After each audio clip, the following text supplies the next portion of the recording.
ஒரு சாரிடான் மாத்திரம் மிச்சம், அவ்வளோதான். நேற்று ஜனநாயகனுக்கு ராகுல் காந்தி அவர்கள் வரவேற்பு கொடுத்திருந்த அடுத்த நாளே பராசக்தி கூப்பிட்டு பொங்கல் விழா நடத்துறாங்க. சரி, ரெண்டு படத்தையும் நான் பார்க்குறதா இல்லை. திரைப்படத்தை வச்சு தமிழ்நாடு அரசியலை யாராவது நிர்ணயம் பண்ணாங்கன்னு நினச்சாங்கன்னா அது தப்பு. ஆர்னால்ட் ஷ்வார்ஸ்நெகர் தமிழ்நாடுக்கு முதலமைச்சர் ஆயிருப்பார். ஏன்னா அவர் படம் நிறையா ஓடிச்சு ஒரு காலத்தில்.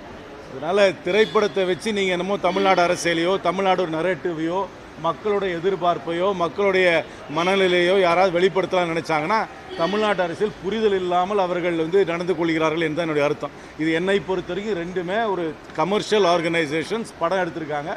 அவர்களுக்கு லாபமோ நஷ்டம் வரதை பற்றி எனக்கு கவலை கிடையாது. இது எந்த நரேட்டிவையும் செட் பண்ண போகிறதில்ல. அந்த ரெண்டு படத்தையும் நான் பார்க்குறதாகவும் இல்லை.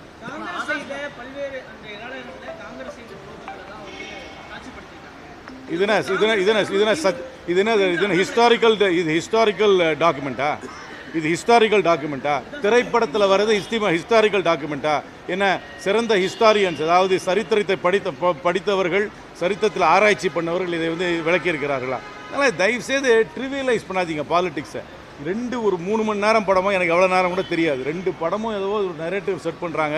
ஒரு தமிழ்நாட்டு அரசியலை இது நிர்ணயம் பண்ண போது இதுதான் மக்களுடைய மனநிலையை வெளிப்படுத்துகிறது என்று யாராவது நினைத்தார்கள் என்றால் அரசியலே புரியாதவர்கள் தான் அப்படி பேசுவார்கள். பொங்கல் விழா கூட நடத்தினா ஆஸ்கர் கூட அதுக்கு ரெக்கமெண்ட் பண்ணிட்டான். அதை பற்றி எனக்கு கவலையே கிடையாது. இது இரலவெண்ட் இஷ்யூ. அந்த படமோ அந்த படத்தோட கதையோ அந்த கடையில் இருக்கிற கற்பனையோ என்னை பொறுத்தவரைக்கும் தமிழ்நாட்டுக்கு இரலவெண்ட் இஷ்யூ. இன்றைக்கி ரெலவெண்ட் இஷ்யூனா நிறையா இருக்குது பேசுகிறதுக்கு. நீங்கள் தெருநாய் பிரச்சனை ரெலவெண்ட் இஷ்யூ, ரேபீஸில் செத்து போகிறவங்க ரெலவெண்ட் இஷ்யூ, ரோட்டில் குப்பை வராது ரெலவெண்ட் இஷ்யூ, படித்தவனுக்கு வேலை கிடைக்காது ரெலவெண்ட் இஷ்யூ, இப்போ காலேஜுக்கு போகிற ஃபீஸ் அதிகமாக இருக்குது அது ரெலவெண்ட் இஷ்யூ. படம் கலெக்ஷன் ஆகுதா கலெக்ஷன் ஆகலையா, அதில் இருக்கிற கற்பனை சீன் எப்படி இருக்குன்றதெல்லாம் ரெலவெண்ட் இஷ்யூவே கிடையாது என்னை பொறுத்த வரைக்கும். எந்த படத்தையும் தடை பண்ண வேணாம்.